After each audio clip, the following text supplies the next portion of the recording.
Vai.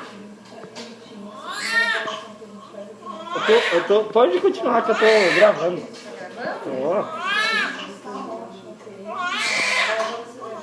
Ô, menino. Pode ir pra lá, pai. Agora eu vou levar ele pra lá. Posso ir pra lá?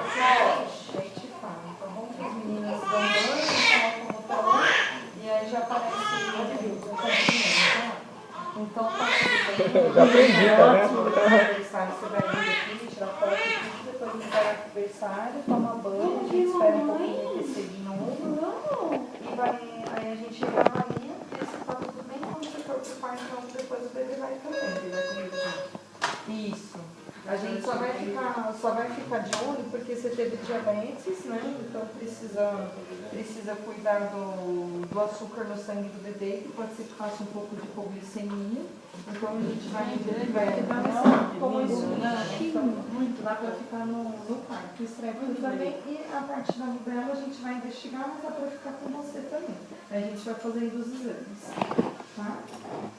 Mas nasceu super bem, parabéns, olha lá, que gordura. Me explica essa história da rubéola pediátrica. Ela não foi vacinada? Não. Engravida pela primeira vez?